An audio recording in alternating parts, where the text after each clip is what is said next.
Hi, welcome to this episode of Spiritual Conversations. In this one, I have a conversation with a young couple from South Africa who found Christ and was part of a movement that was very active in the spiritual gifts, in healings and miracles, signs and wonders. And they share their journey through that group, how they found Christ, and went through and discovered and experienced a much greater, much more expansive spiritual awakening. And so I think you'll really enjoy the conversation. And without any further ado, let's join it. Hi, welcome to this episode of Spiritual Conversations. I have with me very special guests, Dwayne and Coreen Duvenhage. And I know I didn't say your name right, so why don't you introduce yourself? Close enough, close enough. Oh man, thank you for having us. Yeah, thank you for having us, dude. Really appreciate it. And just for those that would like the correct pronunciation, yes. Duvenhage. Yes. I know the it's not very famous around all English languages, so it's an Afrikaans thing. Thank you for being gracious to me. So great to have you both with us. We met on Facebook, sort of, and I saw a YouTube video that you guys were a part of, and I was really intrigued by your story. So why don't you go ahead and just share with our viewers a little bit about yourselves and your journey. Okay, awesome. Well, first of all, it started, when was this, about 2 years ago? 2.5 years ago? 3 years? 3 years. Yeah, that's about 3 years ago. Yeah. So this was my first encounter where I experienced, how shall I say, source, God, whatever you want to call him. And I had this encounter in the shower where it felt like this warm pot of oil being poured over me. And it's like where I got this download of how to love. And being with Coreen for the past 2 years until that moment, I remember I wasn't able to love her or even tell her I love her. So this is one of my personal experiences where I was that guy. I don't say I love you until I actually mean it. So for me, I was in this constant battle of what to do next, and always telling her, funny enough, now this is my, how can I say, my ego-filled days, before I realized that your mind is a separate entity or separate thinking of yourself. So it kind of was dawned on me at that moment when I felt that experience of the oil being poured over me and the download I got. I realized that we have to renew the mind. I couldn't fully understand what I was getting, but I know it was something with the mind. And that moment I realized that the mind is a voice of its own. And soon later on, about a few months later, I found out that the emotions was also a separate thing. So I started realizing that these emotions and the thoughts I see them, but I don't feel like they are me. So anyway, nonetheless, I digress. And as we continued with the relationship, eventually, like I said, I admit I found, I love her. And I told her the whole story about what happened. And so during this time period, it was very magical and mystical because the way things happened just fell into place. Directly after this experience, I'm talking about a few months in, I was walking in, the best way I can describe it is a heavenly experience. It felt like I was, for the next year and a half after that experience, I was living in bliss. I didn't understand what I was doing correctly with my mind, but it's as if my mind had a reset of some sort where judgments wasn't part of it. So it's like I saw into a realm where there's no judgment, there's no battle of the mind, it's quiet, it's bliss, and you're in constant appreciation of everything around you, and colors stand out a bit clearer. Man, the experience from that was so amazing. But then, here's the but then, this last Reformation thing happened. Even how that fell into place, I was just like, again, it was all so magical. I just saw this one guy on Facebook and he was laying on hands, and I just felt like, wow, this guy is touching people's lives and they're being healed. And I'm just like, I want to do that. I feel like this guy he's able to do it. I should be able to do this. And the Bible talks about being able to do it. So eventually I contacted this guy. I don't know why, it just happened naturally and was so quick. I just messaged from YouTube and he contacted me and he said, you should be going to this last Reformation thing. So I was like, oh wow, that's amazing. When is this? And he says it's about in 3 days. I'm like, wow, that's around the corner. That was And 2017. yes, I was in 2017. Thank you for that. And as I remember thinking about this, the guy says, or sends me the location of where the last Reformation thing is happening. Dude, that was just like 2 kilometers from my home. I couldn't believe it. I was just like, okay, this is a sign. I need to do this. Now, obviously, you saw the video. You've seen what happened there. Yeah. And we get to that place. I remember she ditched work just so she would come with me. And as we go there, it's just like he calls up anyone that wants to speak in tongues or whatever the case may be, tongue healing.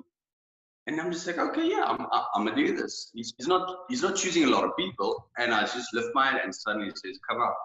It's just like everything was divinely timed, as if it seemed that way. And then that's where the whole video came up, and they shot the whole preview of us together and how I was laying off hands and whatnot. Yeah, I saw that. Yeah. So then I was like, that is it. I am here. This is what God has done. This is the whole thing. This is the whole picture. I was just walking in that state of thinking for about 3 months. And suddenly in that way of living, 3 months, I saw a lot of amazing things like healings happening, cancers going and all that stuff. And I was just like, wow, this is it. This is it. And eventually the healings stopped. And I kept hearing a voice, this is not your calling. You are not going down the correct road. Now this is, you know that inner voice is saying, hey, dude, you're busy with the wrong stuff. Because it was kind of, it's kind of like it's becoming occultic or something like that, because you are so fixed in that way of doing, that you think that is your life purpose. And then you end up missing your life purpose. And then I think that's what happens for a lot of people. They go down this path, they're excited like little children, and then you get stuck there and you get programmed there. And that's where you end up dying spiritually. And I've seen a lot of people do that. Yeah, for sure. So that's really interesting. So what happened after you realized this isn't my calling? You're hearing that voice. Did that cause you to be conflicted? What happened? Yeah, completely. Because the thing is, man, about two months in, 3 months in, after all of this being happening, I get this vision where I see myself standing and I'm looking into the distance. It's as I can't explain how far it was in this vision, but I see myself here and I know I should be very far somewhere else. And in this vision, God explains that you are not where you should be, or you are not where you should be. You are supposed to be somewhere further.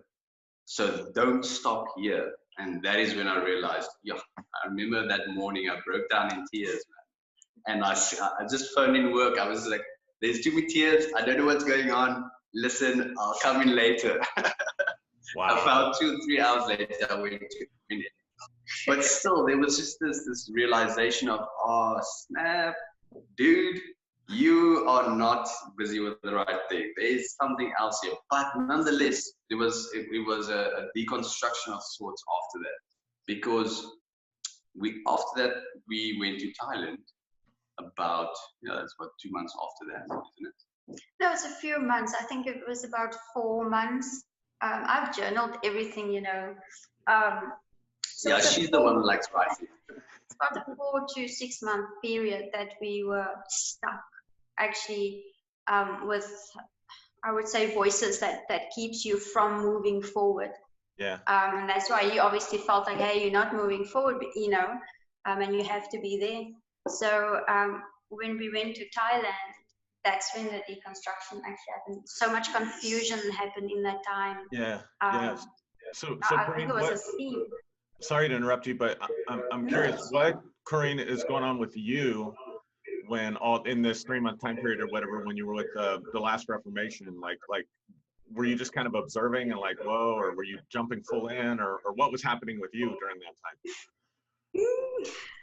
You know, you can, I always observe. I've been a Christian my whole life, you know, since the age of 12. Been in church, very involved, youth leader. But then I backslided. Backslided. I'm very grateful for that backsliding today. But Christians so-called backsliding. Right. Yeah. I lost my morals, understand. put it that way. You I did just what? lost I'm all sorry, my I missed it. morals. You did what? You did what? I'm sorry, I missed it. I said I lost all my morals, Oh, you know, okay. in my backsliding, yeah. And that happened when I was 21, and until, well, I was backsliding, party chick, you know, being a DJ and all that, you know. But I enjoyed that time, and in that time, I must say, I felt like I belonged. And you know, the religious voice would tell you it's a lie, it's fake, they're not Christian, you know. Sometimes I always knew I was going to come back on the path. I always knew it, you know. And I also walked with a lot of guilt that it's so much harder, you know, 7 times harder to get back when you backslide, that type of stuff, you know. And every time when I tried to go back to church, there was always this stuff that I saw that I'm like, oh man, this is not, I'm not feeling the love, I'm not feeling the authenticity. It's been a struggle my whole life with Christians, and that's why I said my backsliding life was much more fun, because I've engaged with more authentic people, I would call it that way. And then met Dwayne 7 years ago, and that's just when I really decided I need to like focus on my spiritual life again. And so I did. Kind of like got a word that this is the one. And he spoke the same spiritual language at that time, and I'm like, I need more friends like this. I've never had in mind that this is the one, you know, I want to be with him. I just wanted a friend that can actually speak spiritual language. And 2 weeks in, you know, this voice, like, this is the one, that's all I heard. I'm like, what? I'm like, okay, this is a hot looking guy, like, are you sure? Like, whoa, it's too much, you know. And I'm like, anyways, I kept it in the back of my mind.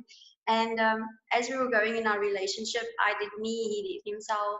But in this time, I must say, I actually overcame a lot of insecurity with him in that 2 years of not loving me. And in the meantime, God told me, have patience with him. And he kind of showed me that this relationship will radiate, it will touch other people's lives. And at that time, I'm like, it doesn't look like it. This guy didn't even love me, like, you know. But I still had faith. And then that happened in the shower. And we were still seeking on our own mission before TLR. We were just seeking ourselves by the Holy Spirit, that voice that tells you. And we just moved and follow whatever we feel guided to watch. And then we got involved with TLR. Now, to be honest, I did this all to support him. He had to go through the phase of baptism. So we went to the Hillsongs Church for a while, and still I didn't feel comfortable. And yet so much guilt, like it's my problem, you know. Meantime, right. It was just like there was a spirit that was not the spirit of Christ. And then I supported him, going with him to the church, and then TLR happened, and I could see his heart. You know, it was truly after God, and he really had a love for people, and it wasn't fake from his side. And I know these things happen, so I don't bash it at all. I just feel like it's backwards, you know, how they do things. And when I was sitting at TLR, I was like, I see what you guys are doing, but I just feel like there's no love. And Dwayne always used to force me to go with them, you know, to lay on hands. And I said, I can't do it. I just feel like I need to fix my heart. Like, I can't go to someone and tell them, you know, Jesus loves you, when I feel so many judgment towards them, or like, I don't even want to do this. It's not authentic. So I always try to stay true to myself. And so he understood it, you know, but I also like, let me just do this because, you know, maybe it's just me again being fearful and not embarrassed or not. What's that thing that they always say? You know, if you don't proclaim my name, then I will, you know, Yeah. like that type of vibe, that type Yeah. of shit. I wanted, yeah. And so I just said no. That guy you saw in the video, it was a guy with a, what you call it, a stick. Dwayne was praying for his A walking head. stick. Yes. We actually went back to him and I said to Dwayne, look, yeah, I don't feel like you just go up to these people. I feel like you need to build a relationship, you know, and just be a little bit more, not like, you know, you need Jesus, we can heal and whatever. And if a miracle happens, now you need to like give your heart to Jesus and do all these steps. I just feel like do what Spirit tells you in the moment, you know. And so that was my struggle for quite some time. And in this group, I went through a spiritual depression, which I now can identify I was going through so much hell, actually, because I was actually put in a box. And I'm sure you would know what it feels like to be put in a box. And in my, it wasn't the vision. I just kept on seeing like I'm in a cage and I feel like this bird that just wants to get out. And I've been telling him, dude, I feel that. And that was my spirit actually calling out. So long story short, the way we got out of that whole group, to be honest, it's I just said I'm pro cannabis. Okay, but stop there. She's running ahead on this one. Because with this last Reformation, we even made some friends. Oh, yes. And they encouraged us you were group leader? To be with a group of people and go out together and connect with each other. So that when you go preach the gospel, right, you're busy preaching with a group of people and it's more power and what all those type of things. So yeah, so we eventually became very good friends with these people. Were you using cannabis before you went out? Yeah, we were using cannabis way back when until all the way through. And you know what's the funny thing? It's like I never got conviction on anything related to cannabis. Yeah. The funny thing is, like, pornography was one of those convictions. Actually, it's more like a balance between conviction and personal condemnation. Yeah. Because that's one of the things that were coming up. So obviously that fell away, and all type of, I would say, bad things. Now I kind of don't see bad things anymore. My perspective has changed on sin, for example, drastically. Yeah. I don't see sin as a bad thing anymore. It's just like, is it beneficial or not? So it's either you do it because it works for you, or you leave it because it's pointless. So we made friends with this group, and we became really close as well. We were transparent. Yes, we were always transparent, but except for the cannabis. But the cannabis we left out for a while until we felt like, you know what? We can't keep it in anymore. We just want to be transparent. We want to be ourselves. We don't want to, be funny or anything. We just want to just say, hey, listen, we smoke recreationally. I just want to add something. Most of them did know we were smoking. It was just the group leaders of, that we didn't tell because we didn't see them as like close friends. Sure. So it was only 4 people that didn't know, and the rest was like, there were 6 of them that knew. So we were transparent with them, but I just felt like if you don't feel like you need to share like personal stuff with people, then you don't have to. But on this day, this guy messaged me. In South Africa, we had a thing, baloney, that threatened people. So he sent me a meme, and then one of the memes was with cannabis and the baloney, where they said that even the baloney kill you, but weed doesn't. But it was in Afrikaans, so it was Afrikaans meme. And so I took the opportunity. I don't know what came over me. I'm like, oh, don't worry. Oh, no, because he said, I'm so sorry, that he sent the one with the cannabis. And I'm like, no, don't worry. I'm pro-cannabis. So I just said I'm pro-cannabis. I didn't say I smoke or whatever. I just said I'm pro. And now the thing is this, they don't know my testimony with cannabis, actually, because I've been on freaking tablets that almost killed me for my migraines and headaches every day of my life. And since I've been smoking cannabis, like it's gone. So I don't have that worry anymore with pharmaceuticals. So I'm just kind of like that, kind of like saved my life in a way. But this guy didn't know this. They plotted against us, right? He went to go speak to another leader of DLR. They even phoned the main guys of DLR. Yeah, they informed Torben, everything, all the works. Like, wow. Yeah. It was just like this. I felt like I was entering a twilight zone sitting there, because guess what? They ended up having an intervention for me. Yeah. But I didn't go. She didn't go. She felt like, no. I was just like, I want to keep this. You're on your own, Dwayne. Screw this. It's your thing. I've supported you. I've gone out and prayed for people, but this one, you're on your own. That's actually a good one. That's actually a good one, because the last day I was like, look here, Dwayne, I'm sorry. You might feel you want to go keep the peace there, but I feel I need to stay here.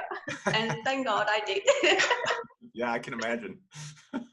Yeah, he came back in tears. I felt so sorry for him, what he had to go through when he told me what happened. I just want to say that experience, that day when they had that, whatever you want to call that, intervention or convincing meeting or whatever the case may be. And the funniest thing is, I just came there and I just told him I just want to end with peace, because shortly after that, we got our revelation that we should be going to Thailand, not knowing that in Thailand would be where deconstruction happens, where the big deconstruction happens. Okay. And so eventually I was just like, I just want to make peace, but it was so strange because the atmosphere while we were sitting there, it felt like this heavy cloud came upon us.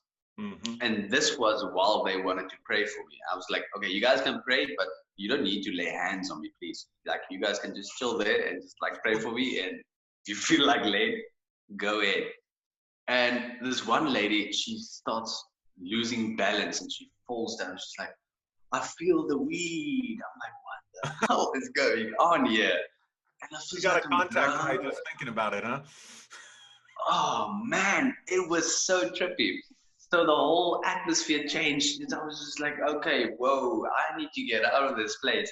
They were even inviting me to stay longer. I was like, okay, the meeting was good, guys. I said what I wanted to say. You said, and I'm leaving. So eventually, as I left, man, it felt like as if swords were being stuck into your back. But I couldn't explain it. That's the best words I can use. Obviously, it's not a physical feeling. Right. It's you feel it in your spirit. Right. So didn't think much of it, and eventually that's where the dark night started. That's where my dark night of the soul started. Eventually, like a few weeks in, I felt like I don't know who I was, what was happening, what's the point of everything.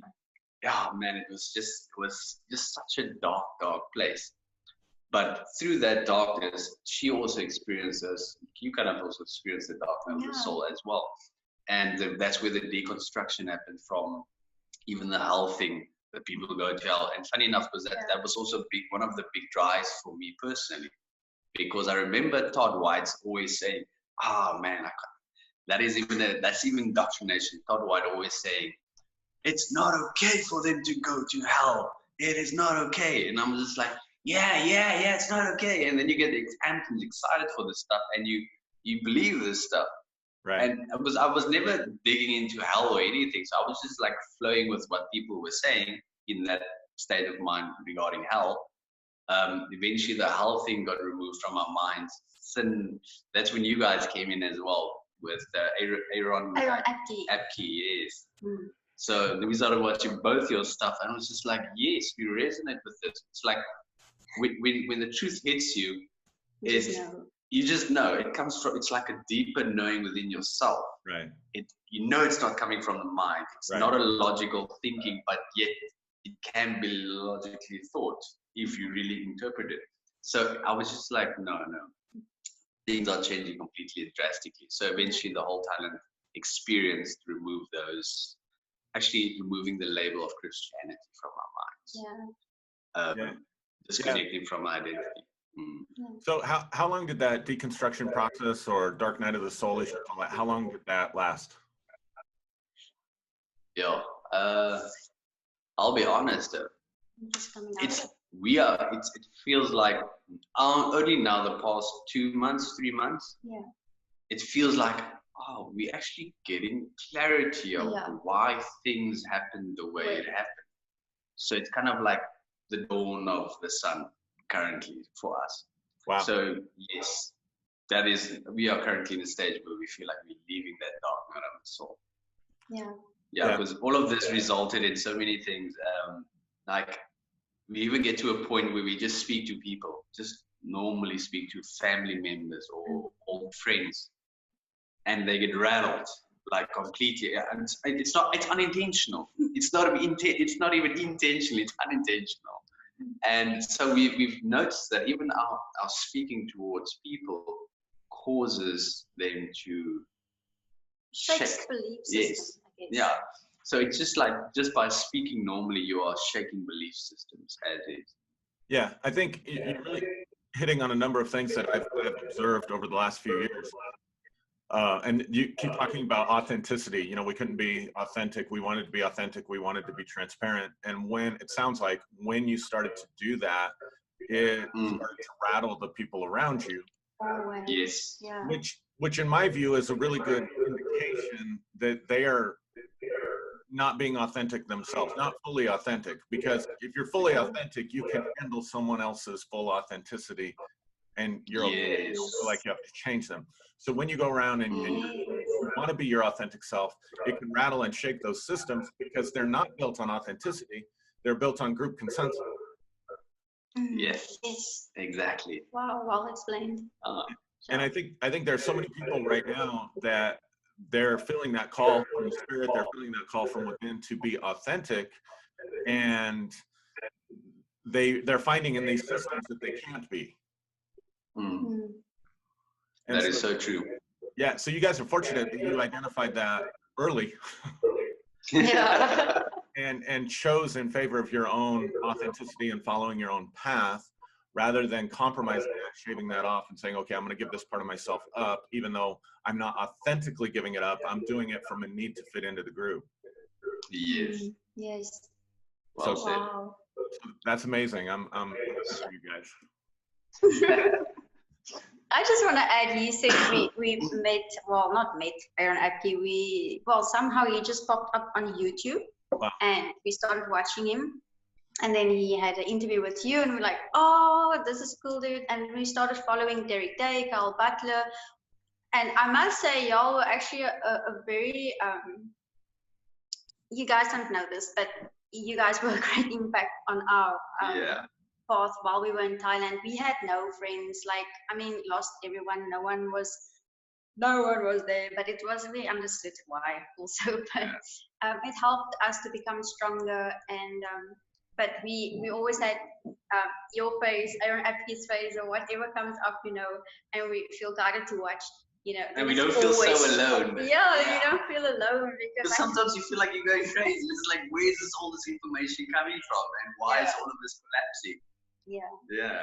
And through all of you guys, my Facebook looks amazing with all the amazing people that's there that just encourages us on this path, because that's something I need a lot, because I've been walking this path alone for very long with the stuff that I've felt. Even when I had encounter with Jesus, and he said that Jesus that they're serving is not me. And I like the word Yeshua, because I actually had a conversation. I'm like, would you like me to call you Yeshua or Jesus? He's like, it doesn't really matter, but I prefer Yeshua. I'm like, okay, cool. And it was such a remarkable moment for me, but knowing to share this with other people and saying, listen, you guys, I had an encounter with Jesus, and he said that's not him. But I understand now. He was that the spirit I felt, it felt like Jesus for me. And I just felt like that time people are making an idol of Jesus. And it's something I saw, and it's something that I said to Dwayne, and he's like, no, but we have to serve Jesus. I'm like, no, I think y'all have it wrong, And then for long I've been walking with, I'm wrong. that lie in my head, I'm wrong. Mm-hmm. And to see people that speak about the things that Holy Spirit already shared with me is so encouraging. And yeah, I just see good things coming from this. And it's just the people that's deconstructing, I believe we are the forerunners to help the others to come through in this. And this is why I feel personally I'm being taught how to have much more grace and love towards these people. Because what I see is these little children that, you know, just they're excited, and sometimes some of them are screaming, you know, and just need to be helped without getting backlash of you wrong and you know, use a Pharisee. You know, I know that it's so tempting sometimes, you know, to tell the people off, but if they see the love through us, I think people are more attracted to that, you know, and the true Christ obviously is coming through us now. So Yeah, I think. Oh, go ahead, Dwayne. In Thailand, one of the things that really hit me was the emotional part, where there was also this strange time period where she would just be speaking and I would misunderstand her. It was supernatural. And when I misunderstand her, this intense rage would come up and irritation. And eventually it got so bad that I stepped back and I'm like, no, what is going on? Why am I feeling this? I know it's not mine. And then I realized, oh wow, I can actually step outside of myself and be the observer of my emotions and the resistance I was feeling towards what she was saying. It's as if my mind took what she was saying, twisted it, and made it something to become defensive about. Wow. So then now the ego is being protected. Right. And you are just trying to defend it as much as you can, or you step outside and you're like, whoa, this is like you're giving yourself over to this identity or possession of a thought pattern, if you will. Yeah. Possession of demons, maybe. I do believe that is closely related. So that is kind of where I saw the whole transformation of the mind and the emotions and how that worked. And in the whole Thailand experience, I think that is where we learned to really become present or stay in the present moment. Because financially, we were done. We were dried up in the first 3 months after being in Thailand. So wow. we were doing this by faith, by the way. We sold everything and left that way. And we just used the money that we saved and the money that we sold everything with. And eventually, when the money was done, it ran out way quicker than we thought. Now you get these voices in your mind like, hey, you guys are going to struggle financially, and all this worry comes up. And you keep hearing that inner voice saying, I will provide. Yeah. Don't worry about it. Trust. Everything will work out. Trust. Big thing. Yeah. So that was kind of like, it forced us to stay in the present moment, because that moment your mind just grabs onto the fact that finances. Yeah. I'm without it. How are we going to survive tomorrow, next week? And then your mind runs with you. Oh, you make stupid mistakes. And then you make a lot of dumb mistakes. Yeah. And that we did. Yeah. We surely did. Yeah. But so that's how you learn. I mean that's how we learn to stay in the present moment. And I do notice that's a big theme going out lately amongst anyone that can listen to the inner voice. Yeah. Is become present, stay in the present. Because minds are gonna increase. And that's why I think the suicide rates are skyrocketing so high at this current state. It's because of minds becoming so busy, especially with the shift in the energies happening in the atmosphere and in the cosmos. Mm-hmm. Minds are getting so busy, and people need to step out of that mind and realize that they are more than the mind or the thoughts running through the mind. So yeah, that's kind of what the whole transformation was for us in Thailand, and completely disconnecting from the label Christianity, but also realizing that there's a way broader plan for everyone. It's like God is still communicating, even whether you're Christian or not. He's still speaking to those people. Yeah. And I realized, fuck, the whole thing is everyone is just connected. The whole thing, everyone is connected up to in any certain way. We are all connected. It's way bigger than we realize. And that's where it made sense that one verse that says God will pour out his spirit on all flesh. Then I realized, okay, the then that became alive. Then that became a revelation. And therefore, now I was no longer coming from the perspective of, I'm going to judge you because you're Buddhist or you're Hindu or Muslim or whatever the case may be. Now I come from the perspective, are you living from your heart center? Are you listening to that voice, that still small voice? So that is kind of the changes that's been happening for us. Now we no longer judge, or actually we've actually disconnected from judgment. Obviously, there will always be a deeper level of judgment that we need to find out. Therefore, shadow work is important. But I feel like, sure, so much judgment has been released in this time period.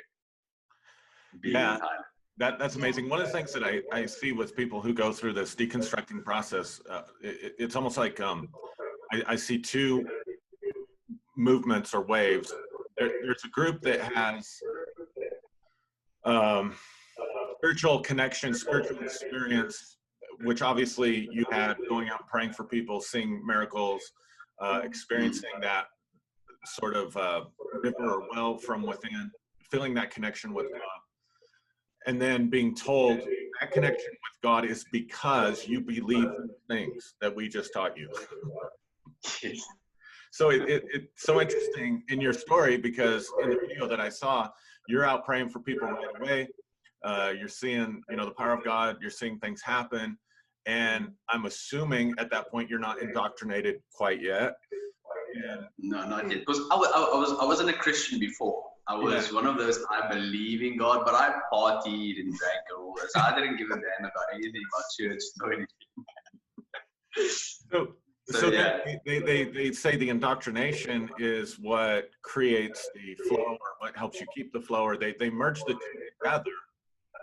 And so what I see happening is there are lots of people in Christian churches that never had that connection, never had that flow. It was mostly intellect and consensus. And when they start deconstructing, they will go almost the other way, where they become atheists. They become very secular humanists.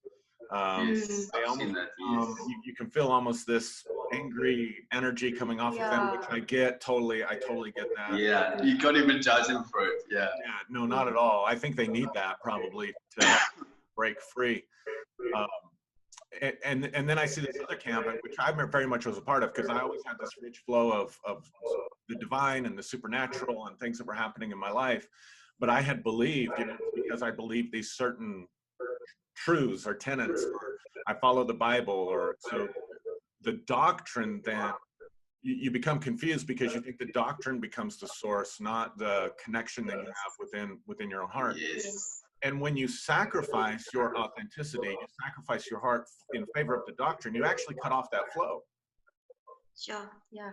Sure. You actually lose it. And so I think part of the deconstruction process is to be able to disconnect from this idea that group consensus or form or doctrine is the source of what's happening. It's just the box that you fit it in. Or as you said, Coreen, the cage that you keep the bird in. Yeah. Right? Yes. And so I guess my heart for people, everybody's got their own journey, but I guess my heart for people would be, you can give up the intellectual stuff if you just kind of don't find that river, that flow from within, don't connect with the divine. You're just trading one intellectual system for another intellectual system. You're finding freedom in that intellectual system, but perhaps not connecting with the divine. And I think people get confused, because they think, if I leave this, if I leave this group, if I leave this belief system, if I leave the label of Christianity, then I'm leaving God. And I think what you're articulating so well is that this connection that we have is so much greater and so much deeper, that you can keep that flow, you can keep listening to the Holy Spirit, you can keep getting revelation, but you don't have to sell out allegiance to what someone else says you're supposed to do or believe. Exactly. Yes. Wow. Following where spirit goes, or that voice within. I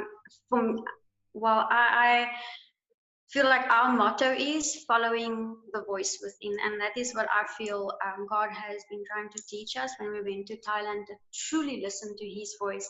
Before we left, I felt like he's telling me, you're going to go get to know me. I'm like, oh, but I do know you, but he was just showing me he was in everyone. The experience I had in Thailand with the Buddhist people, I saw Christ in them, the way they serve one another. I mean, Buddhism is not a religion, it's actually just a way of life. And I just feel like Buddha and Jesus actually taught the same thing in my experience. And I'm like, guys, we're actually like all on this together to one thing, you know. And I feel like if people take the Bible, the Quran, or whatever other holy stuff there is, or holy scriptures there is, I feel like if you are guided by the Spirit, truly following that voice within for yourself, your path will be quite smooth. Like I can speak, I speak of experience because when I was 12, I kind of took God as my father. My father left us, so I was like, okay, then I'm just gonna see God as my father. So my whole life I was steered with this thing, my father. And only later stage, I now acknowledge it was Holy Spirit that was always there with me, you know.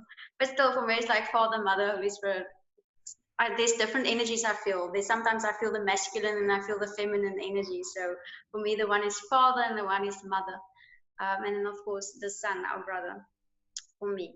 Now I'm off my topic. It's always it's good stuff. Yeah, but anyways, if I come back to the point, did you listen to my story now, Dwayne? I was trying to see where you're going with this. Oh no, sorry. That always happens to me, Aaron. I'm so sorry. That's why I'm not on YouTube. This is the norm. This is the norm. Doing fine. I think what I was hearing, the way it connected with what I was saying, was you were following, you really were staying true to your heart, or trying to, through that whole process, being sensitive to your own needs, being authentic about your own needs, and seeking to connect with God in those ways, but not losing God or that connection in what other people think you should be doing. But listening to that voice within, then when you do that, when you step outside of form, doctrine divides. And so it appeals to the ego, because it can say, I'm right, you're wrong. We're not connected. We're on the side of righteousness and truth, and our job is to fix you, convert you, or fight against you, or whatever. So the ego really appeals to the ego, and I think that gets you locked into this world of form, and the world of spirit is above the world of form. Yes. It can come in any form. So the spirit of Buddha's teaching, the spirit of Jesus' teaching, can meet up here at a higher level, where at the level of form they're being articulated in different ways. And so if people come down to the level of form, they fight with each other. But if they can ascend above that to the level of spirit, then they can find connection. It's very interesting that you mention it, because I've noticed what connects with what you're saying is I've seen so many times people fight about a specific doctrine or a way of thinking with another person. And as an outsider, I'm realizing that, for example, a New Age talking to a Christian, and they're like kind of like babbling who's correct and who's not. And then the one would say, yeah, they would speak about following the Holy Spirit, you must listen to Jesus. And the other would be saying, now follow your higher self. And I'm just sitting here, I'm just like, guys, realize that you guys are using different terms, but you're speaking the same language. Right. It's just the what do you call it? The lingo that is different. So in different religions, it's different lingos, but it all boils down to Christ. Listening to the Christ within, Holy Spirit within, higher self within, whatever you want to call it, or your still small voice or inner voice. So I think many times, that you've probably seen or heard of the story where there's a 6 on the floor, one guy on the other side, one on the other side, one calling it a 9, the other one calling it a 6. None are wrong, but they're fighting about this, who's right.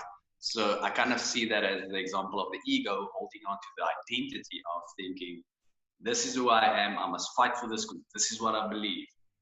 And that's another thing that I've noticed that happened in Thailand, or not even in Thailand, I'm talking about since we got back to Africa, on the African continent. I noticed that you can let go of that. You can let go of wanting to be right, let go of anything, any belief system.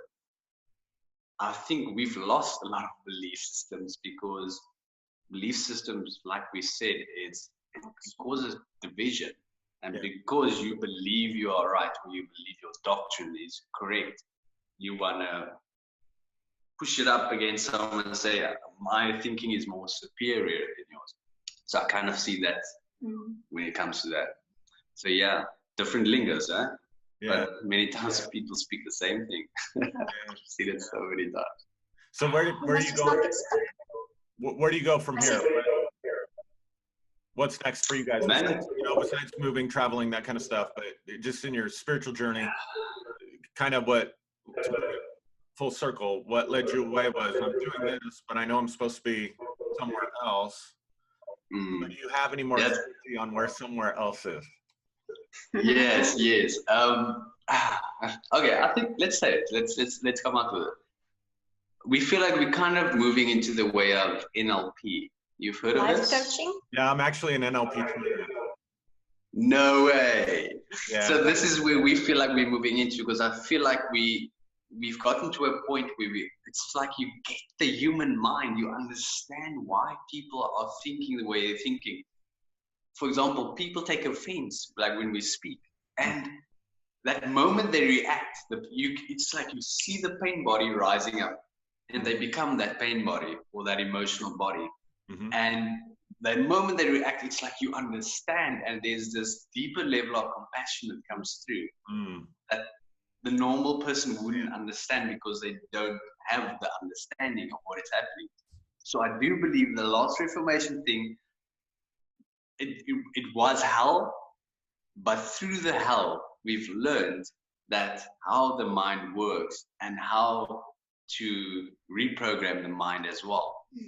So yes, that's currently our trajectory for the moment. Yeah, I'm still busy studying the life coaching thing. Yeah. So one step at a time. Like this for me is like, whoa, I did not expect myself to go into this direction. It was just like after Thailand, after this few months, NLP popped up a lot. I was just like, okay, that's strange, but I didn't think too much of it. Just leave it in the back of my mind. And then she felt like, let's check it up, see what it's about. And then when they were explaining what it's about, I just realized, wow, I got this deep resonance. Like this is where you're going. This is where you're heading. Helping people to escape the trapped mind. Yeah. That's incredible. That's amazing. Yeah. Soon we're gonna start YouTube videos. Soon. Yeah. So we actually want to do the whole YouTube thing as well. Kind of like in the same lines of what you and Aaron Apke is doing. I see you more Aaron Apke style, Yeah. Yeah. Just need a good background. That's because you guys are both younger. I'll be honest with you. When I met Aaron, I was content to just stay hidden, and yeah, he really helped push this old guy out there, and I'm glad that he did. Hey, thank you so much for sharing your story with us. I think it's going to help a lot of people. I think you have a lot to contribute. I definitely encourage you in the NLP thing. I think there's tremendous tools there that you can find to help people. Definitely encourage you on the YouTube thing. And so thank you for giving me a chance to just help get your story out there. I know it's going to help a lot of people. Dude, thank you. Thank you for having us and allowing us to share our story as well. It's a blessing. You don't understand it. I feel like it's a manifestation. Yeah, because dude, I promise you, we will meet you one day. Yes. This we will manifest. Yeah. This will become a reality. We've already manifested. Here's the evidence. Awesome. Thank you so much. I'm going to go ahead and close it up here. And if you guys want to, we can chat a little bit more. I want to thank everybody for taking the time to watch and join this for this spiritual conversation. I know you were blessed by it. If you haven't subscribed to the channel, you can subscribe below. Maybe share this video with some people that you think it might be helpful for them. So guys, thanks again for joining us, and God bless. Thank you so much, man. Namaste. Namaste.